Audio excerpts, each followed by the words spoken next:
Mesdames et messieurs, frères et sœurs dans le Seigneur, que Dieu vous bénisse au nom merveilleux de notre Seigneur et Sauveur Jésus-Christ.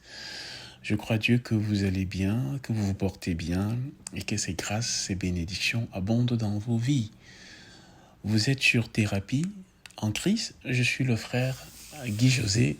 Je suis heureux de vous retrouver. Ceux qui ont suivi la modification du nom Cantique en thérapie ont eu la possibilité d'aller sur notre page où nous présentons ce que nous faisons. Ceux qui ne l'ont pas fait peuvent encore aller sur notre compte YouTube où nous avons expliqué en quelques lignes pourquoi nous nous appelons désormais Thérapie en Christ. Non pas que Cantique était quelque chose de mal, loin de là. Mais cette résolution a été prise avec réflexion et bien sûr avec une certaine clairvoyance, car nous allons tous vers le médecin-chef et Jésus-Christ dit au chapitre 4 de Luc, versets 18 et 19, que ce n'est pas un homme en bonne santé qui va chez le médecin. Donc nous venons ici pour apprendre, pour nous instruire, pour comprendre, pour nous détacher de tout ce qui peut être un poids, tout ce qui peut être un lien, tout ce qui peut nous empêcher d'être en accord et en harmonie avec notre foi en Jésus-Christ. Recevoir bien évidemment la thérapie, la guérison et bien plus en allant dans les Écritures. Voilà, je suis le frère Guy José et nous allons reprendre cette série que nous avons interrompue il y a quelque temps déjà concernant les tribulations de Jacob. Et aujourd'hui, nous allons poursuivre avec la 6e étape qui est consacrée aux épreuves en tant que parent, entre parenthèses. Donc, tribulation de Jacob, entre parenthèses, les épreuves en tant que parent. Le numéro 5 de cette série indiquait comment Ésaü et Jacob, qui de conflits sont passés à frères de paix. Après avoir passé 2 décennies à Padam-Aram, Jacob est revenu à Canaan et alors qu'il entre sur le territoire de Canaan, il est reçu par Ésaü, son frère jumeau, qui avait nourri une haine, une colère mortelle contre lui, mais Dieu va toucher le cœur d'Ésaü et celui-ci va se réconcilier avec son frère. C'est donc sur cette grâce, cette bonté et cette paix de cœur que Jacob entre sur le territoire de Canaan et comme il avait beaucoup de troupeaux, une grande famille, et comme il le dit à son frère, il va à pas d'enfants, car c'est comme ça que les caravanes à l'époque voyageaient. On suivait le rythme du plus faible, non pas le rythme du plus fort. Ce qui est d'ailleurs très indicateur. Vous verrez que même chez les animaux, le mâle alpha n'est pas celui qui est devant, mais il est à l'arrière. Donc, il y a une troupe de jeunes qui est devant, les plus âgés sont au milieu et les plus forts restent derrière pour protéger le troupeau. Ce qui est un peu contraire à notre société que nous voyons aujourd'hui où c'est les plus forts qui sont toujours devant, c'est les plus nantis qui ont les premières places, c'est les plus grands qui sont toujours devant, c'est les plus intelligents qui sont toujours... Mais ici, on voit que le plus faible est celui qui reçoit le plus d'attention. C'est à lui qu'on donne plus d'attention. C'est à son rythme qu'on évolue. Du moins en ce qui concerne ce voyage en caravane dans le désert à l'époque de Jacob. Donc, nous avons dit qu'ici, Jacob va vivre des épreuves en tant que parent. Je ne dirais pas des difficultés, mais je dirais des épreuves, car tout ce qu'on peut vivre en Christ est considéré comme une épreuve. Je m'explique. La Bible déclare que toutes choses, il n'est pas écrit certaines choses, mais toutes choses contribuent au bien de ceux qui aiment Dieu. Alors, quand on est en Jésus-Christ, en Dieu par Jésus-Christ, tout ce qu'on peut traverser nous sert d'instruction. Tout ce qu'on peut vivre, des épreuves les plus difficiles qui soient, nous devons les considérer quoi? Comme des épreuves à surmonter tout simplement. Car avec la tribulation, Dieu prépare le moyen de nous sortir de là. Amen. Amen. Alors, nous relevons ici du chapitre 34, 35 et 36 que Jacob va avoir 12 fils. Mais il aura également des filles. Et l'une de ces filles, jeune, adolescente, va commettre l'erreur de s'éloigner de la maison parentale sans être encadrée. Elle va dire, pas qu'elle va dire, elle prend la décision de sortir dans la ville et de voir le pays, de regarder, sans un encadrement. Et il va s'avérer que à cette époque-là, c'était un danger. Quand on était une jeune fille d'un certain âge, on s'exposait et c'est ce qui va arriver à Dina, la fille de Jacob, qui va être convoitée par un prince du pays. Celui-ci va l'enlever et va la déshonorer. Cela a été considéré comme une infamie, un crime, quelque chose de grave et de terrible.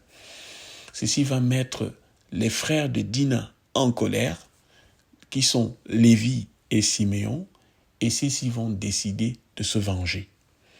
Comment est-ce qu'ils vont décider de se venger? Ils vont manigancer un plan machiavélique. Et ce plan est de faire semblant de nouer un lien avec les fils de Sichem, en leur proposant de se faire circoncire.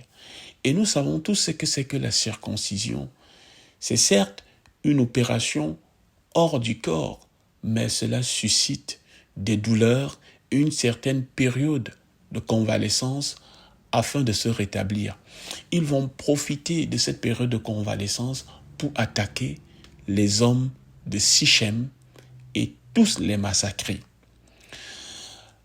Une telle chose est encore plus grave, plus terrible que la première.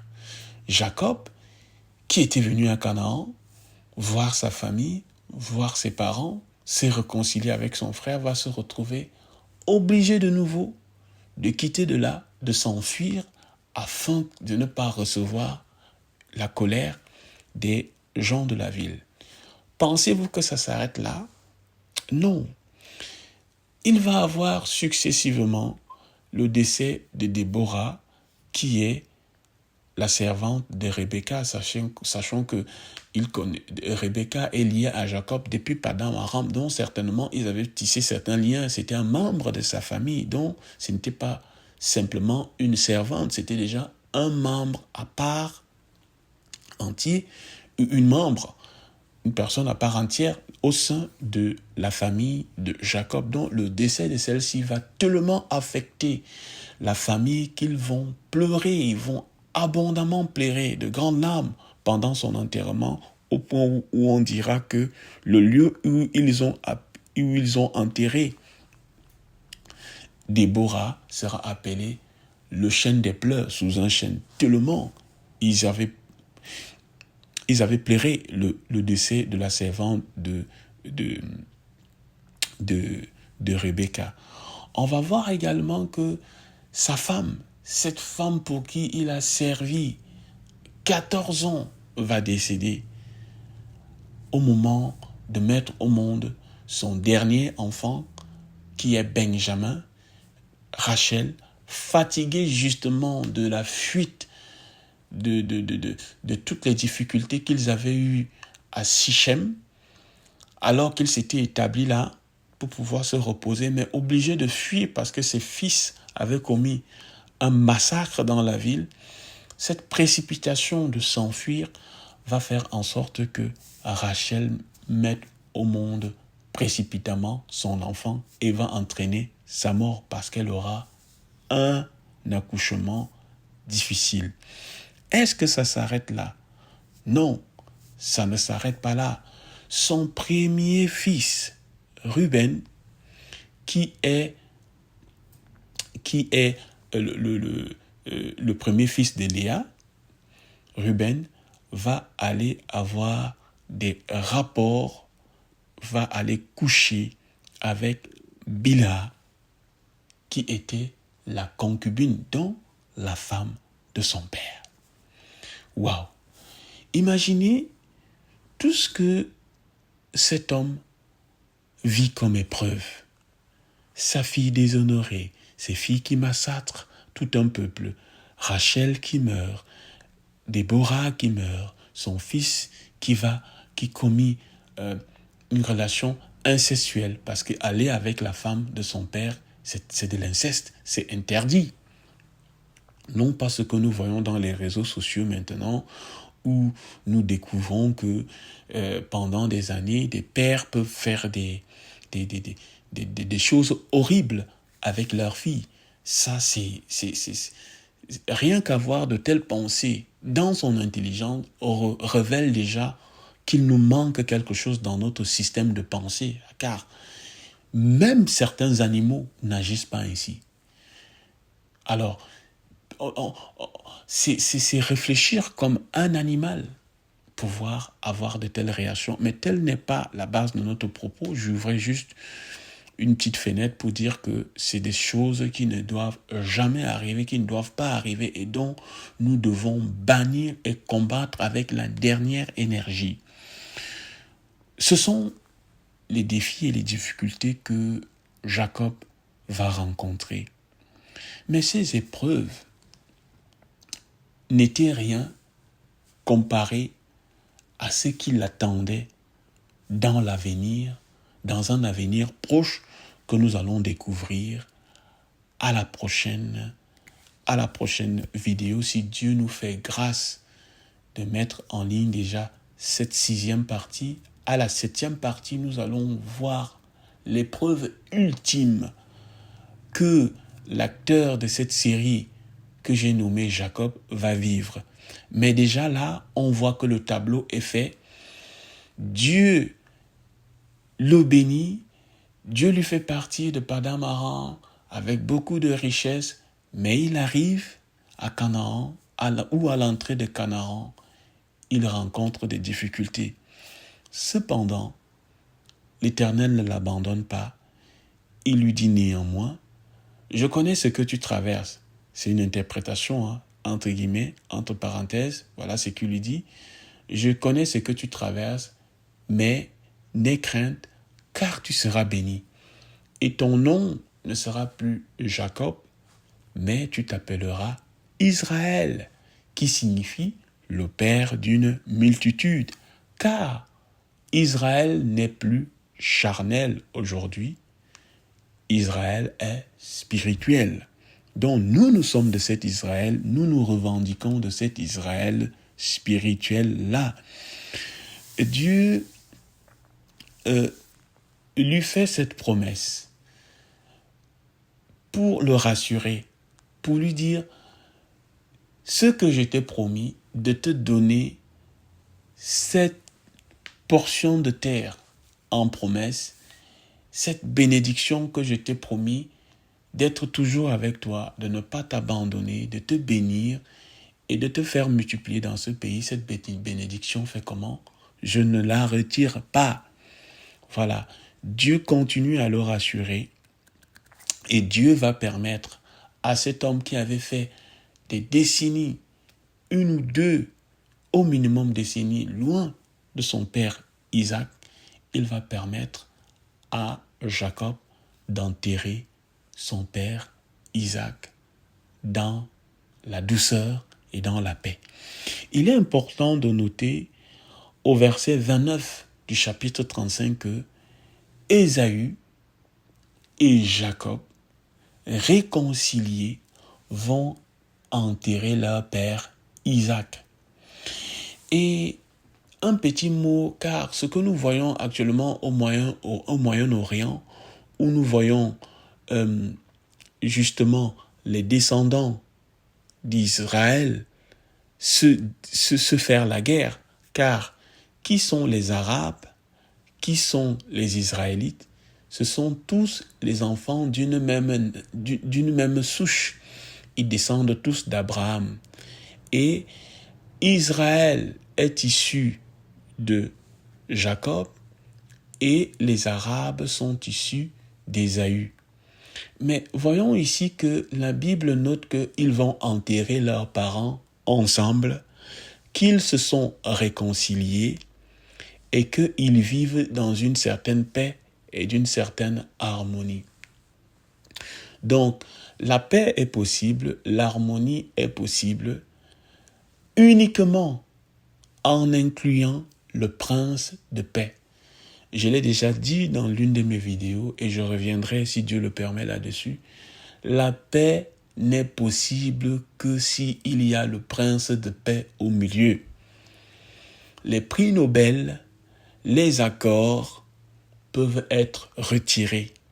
Les promesses peuvent ne pas être tenues. La paix ne peut qu'avoir lieu si au milieu il y a le prince de paix. Alléluia. Amen. Pour conclure, nous disons que en tant que parents, nous pouvons vivre des épreuves. Nous pouvons traverser des difficultés. Nous pouvons passer des moments vraiment incertains. Cependant, Dieu nous donne et nous donnera les solutions et la possibilité de nous en sortir. Si nous considérons que cela sont des épreuves. Car il n'y a aucune épreuve que nous pouvons traverser ayant l'Éternel Dieu Tout-Puissant à nos côtés que nous ne pouvons vaincre, que nous ne pouvons franchir, que nous ne pouvons sortir de là triomphalement, car l'Éternel Dieu Tout-Puissant est à nos côtés et il nous donne la solution de nous en sortir. Voilà, nous sommes arrivés au terme de ce partage. Je crois, l'Éternel Dieu, que vous avez été abondamment bénis. Abonnez-vous si ce n'est pas encore fait. Likez, partagez et laissez-nous un commentaire. À bientôt sur Thérapie en Christ.